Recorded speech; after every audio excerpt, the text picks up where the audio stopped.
Captain Ibrahim Traoré is on the verge of being terminated. And for many, it's a miracle he's still alive. What he's doing has never been seen before in modern African politics. A sitting African president openly confronting the West, stripping away their influence, and pushing them out of his country. That alone is enough to send shockwaves through international power structures. But here's the twist. They didn't expect him to survive. And yet, not only has Traoré survived, he's thriving. Why? Because he played a smarter, quieter game than anyone anticipated. Before they could react, he fit the script. So what exactly did Traoré do that made him an unshakable figure in this new African resistance? That's what we'll uncover in this video. When Traoré took power in 2022, few could have predicted how quickly he would redraw the geopolitical lines in Burkina Faso and across the Sahel. Before him, Burkina Faso, like many former French colonies, was still caught in the shadow of colonialism. France wielded outsized influence, politically, economically, and militarily. It was the kind of presence that dictated internal decisions under the guise of partnership. Traoré saw through it and decided to act. But unlike past leaders who made decorations without backup, Traoré executed a well-calculated plan. First, he moved silently. While publicly calm, he was strategically cutting ties behind the scenes, dismantling the French grip piece by piece. He expelled diplomats. He shut down pro-Western media masquerading as neutral journalism. He made sure that when the West realized what was happening, it would already be too late to stop him. He didn't just challenge France, he humiliated them, and the West took notice. However, Traoré knew that confronting Western power alone was political suicide, so he sought new alliances. Inspired by Pan-African ideals and disillusioned by years of failed Western-backed solutions to poverty and terrorism, he turned eastward, toward Russia. This wasn't just about symbolism. Burkina Faso began shifting policy, seeking military support, investment, and ideological alignment with nations that didn't view Africa as a playground for extraction. Russia, eager to expand its influence and confront Western dominance in Africa, welcomed Traoré's approach. The result? A strategic partnership based on mutual interest and shared resistance to neocolonialism. The West responded in predictable fashion. Propaganda machines kicked into gear. Media outlets painted Traoré as a dictator. Intelligence circles whispered of coups, and the Wagner Group, Russia's military proxy, was suddenly accused of atrocities, without solid proof. While Western military interventions across Africa continued unchecked. This double standard wasn't lost on Africans. If the West could send troops to assist African nations, why is it controversial when Africans choose different allies? In truth, Traoré's actions reveal a deeper struggle. Africa's fight for sovereignty in a world still dominated by former empires. His revolution isn't just political, it's philosophical. It's about who gets to decide Africa's future, its people or those who once colonized them. And now, Burkina Faso is no longer alone. More African nations are watching closely. Some are already inspired. The question is no longer whether Traoré will survive, but how far this movement will spread. Since France's departure, Russia has become Burkina Faso's primary source of military hardware and ammunition. This crucial support has significantly strengthened the country's counter-terrorism capabilities and deepened ties between Ouagadougou and Moscow. While France once denied Burkina Faso the weapons needed to defend itself, while terrorism mysteriously increased, Russia stepped in and broke that vicious cycle. The West's usual formula of fueling conflict and then offering help failed this time. But this new relationship goes far beyond the battlefield.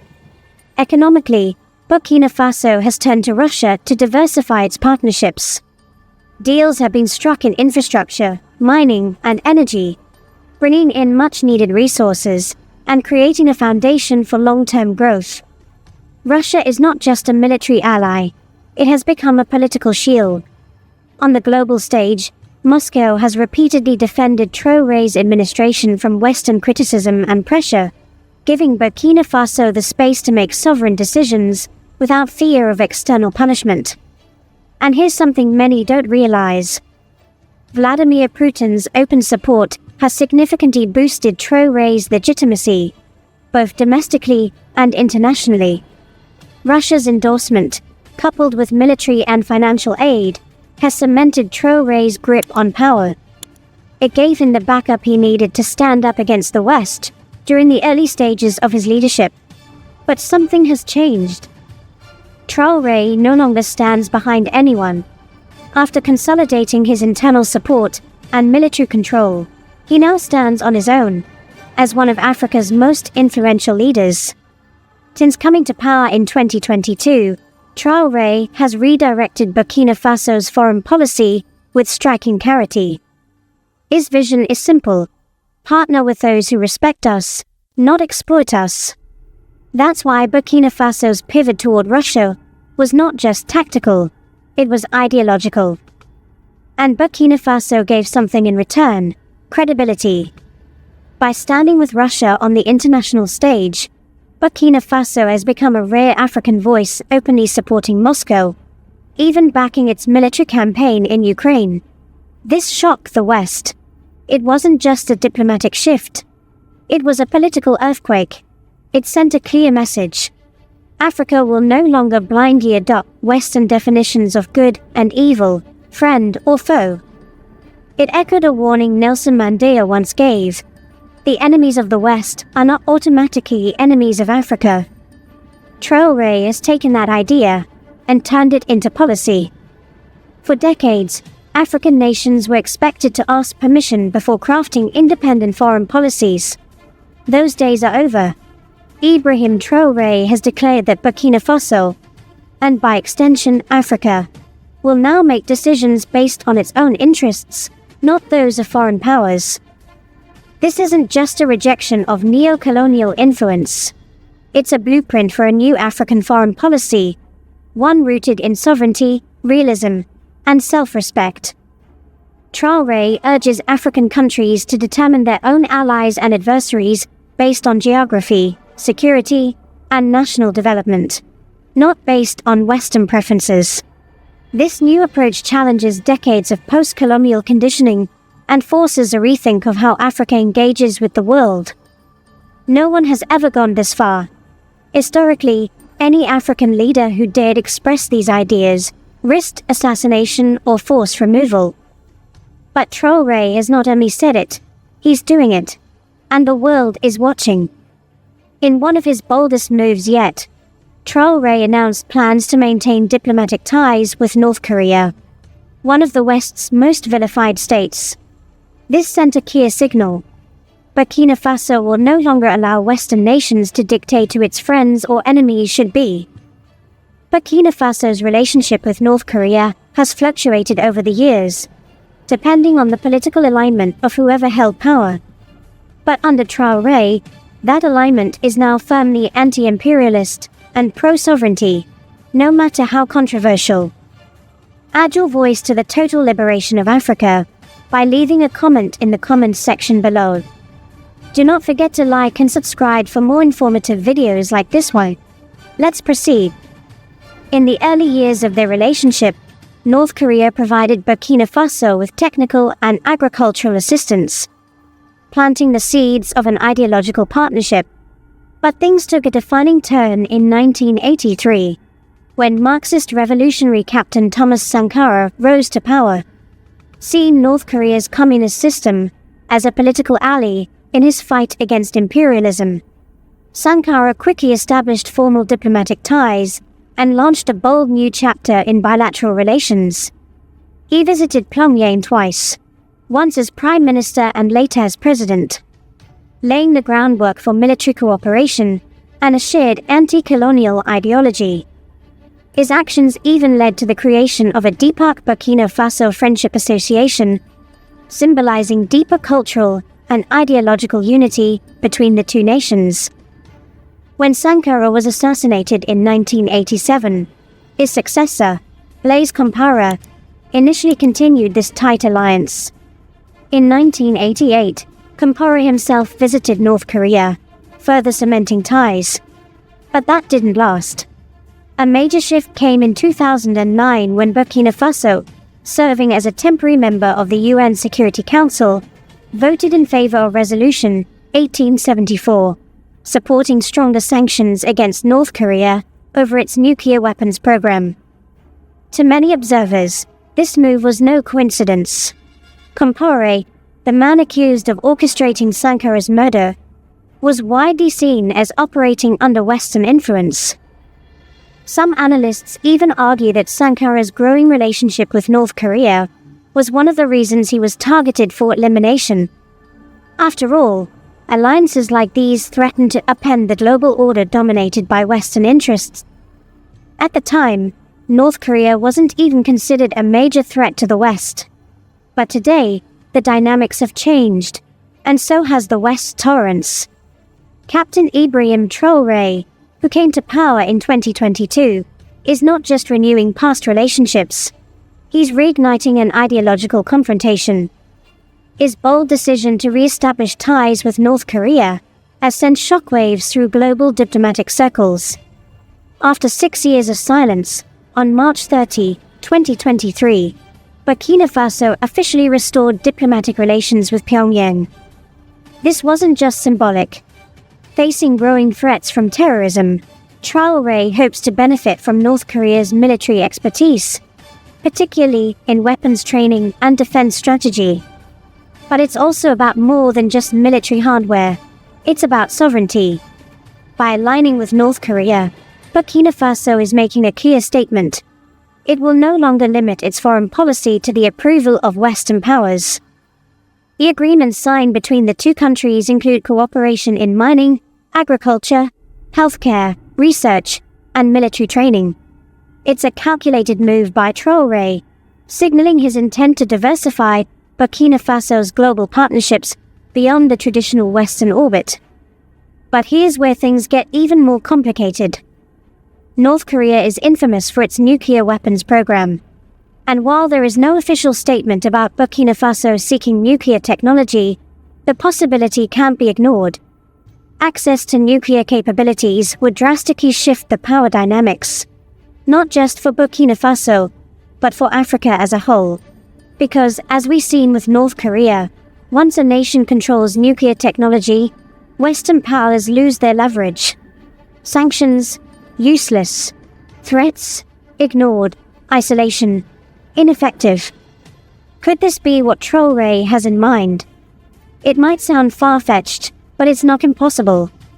If Burkina Faso were to even begin exploring nuclear potential, whether through research, partnerships, or training, it would mark a radical step toward total independence from Western dominance. And this is exactly what the West fears. Because once African nations stop relying on Europe and the United States for military protection, development funding, or political validation, once they start crafting foreign policy based on their own interests, then the entire post-colonial structure collapses. And with it, the West's ability to exploit Africa for its own economic gain. This is why Traoré's growing alliance with Russia and North Korea is more than just symbolic. It's potentially revolutionary. If Burkina Faso succeeds in this realignment, it could trigger a domino effect across the continent. Other African nations, tired of empty promises, exploitation, and foreign interference, might follow suit, choosing sovereignty over subservience. And if that happens, the West will have lost its last stronghold. A new Africa will be born, one that no longer asks permission to be free. Do you believe Burkina Faso's partnership with North Korea is a path to power or a step too far? Is this the beginning of Africa's full emancipation or the start of a global confrontation? Let us know your thoughts in the comments below. Stay tuned. This story is far from over.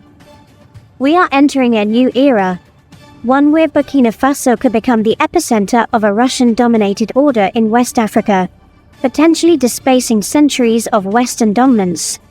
And there's a reason for that. Burkina Faso possesses all the ingredients necessary to become a major player in this global power shift. Strategically located in the heart of West Africa, it shares borders with two critical allies, Mali and Niger.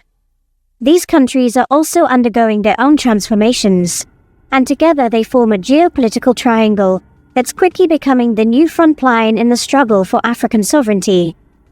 Burkina Faso's abundant natural resources, especially gold and manganese, add to its value. These resources make it not only a more attractive partner for Russia, but also provide the economic leverage needed to solidify political alliances and repel Western pressure.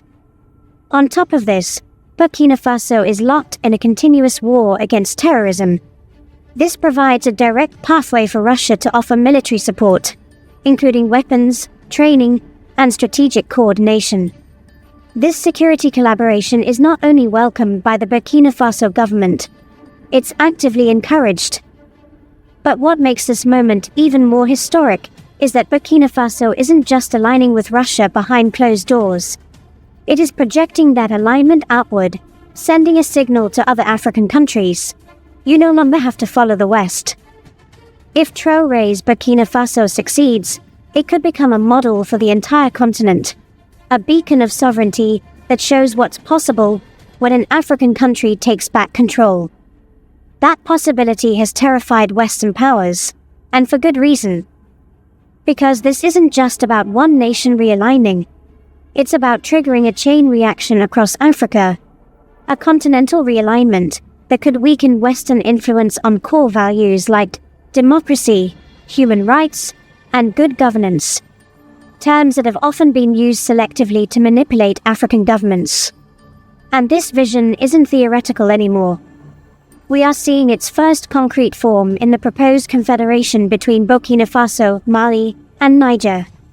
This bold initiative aims to deepen political, military, and economic integration, creating a regional bloc united not by colonial legacy, but by Pan-African ideals and a shared rejection of foreign control.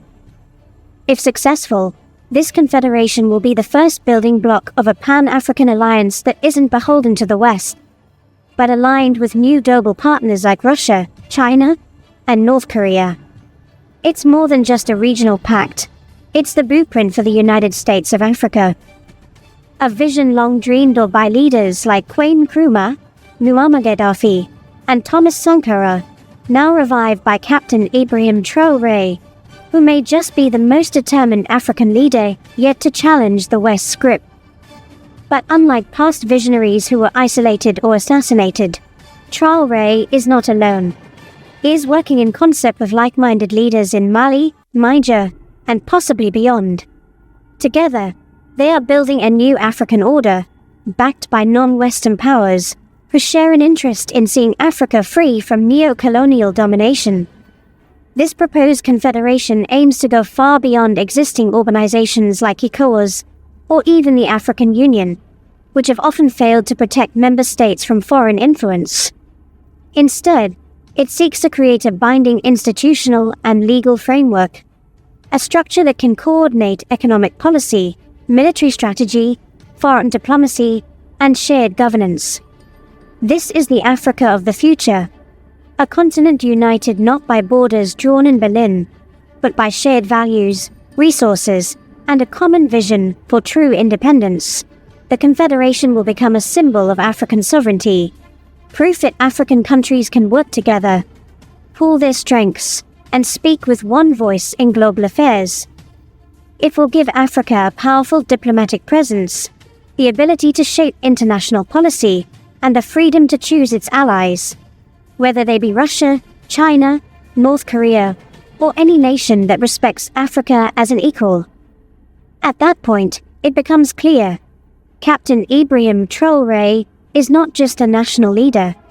He is Africa's most formidable challenge to Western hegemony. His support for Russia, China, and North Korea represents a strategic break from the past, opening new possibilities for alliances that prioritize African interests, not foreign profits. These partnerships are more than geopolitical moves. They are a statement. Africa will no longer be controlled. Africa will decide for itself. Do you believe the Confederation of Mali, Niger, and Burkina Faso can spark a continent-wide transformation? Will Africa finally unite to break free from Western control? Leave your thoughts in the comments below. The revolution is already happening. Will you be part of it? After laying the foundation of military and diplomatic independence, Captain Ibrahim Traoré's bold geopolitical strategy has entered a new phase, one that carries a vision for the entire continent: the establishment of a Pan-African Confederation. If this confederation succeeds, it will reshape Africa's power dynamics, foster deeper regional integration, and serve as a powerful counterweight to Western influence. But to understand Traoré's motivations, we need to go deeper. His clear and uncompromising rejection of Western dominance is not a reckless act.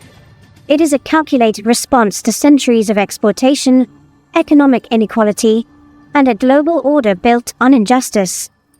His actions are both ideological and strategic, rooted in a desire for self-determination, economic sovereignty, and continental unity.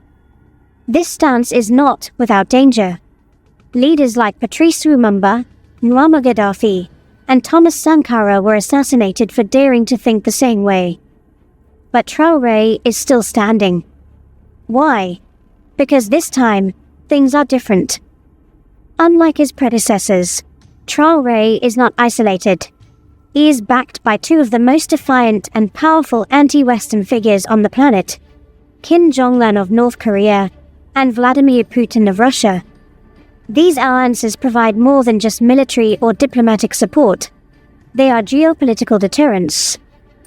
Any harm to Traoré could easily be interpreted as a direct challenge to the authority of Moscow or Pyongyang. That's a gamble Western powers are not eager to take.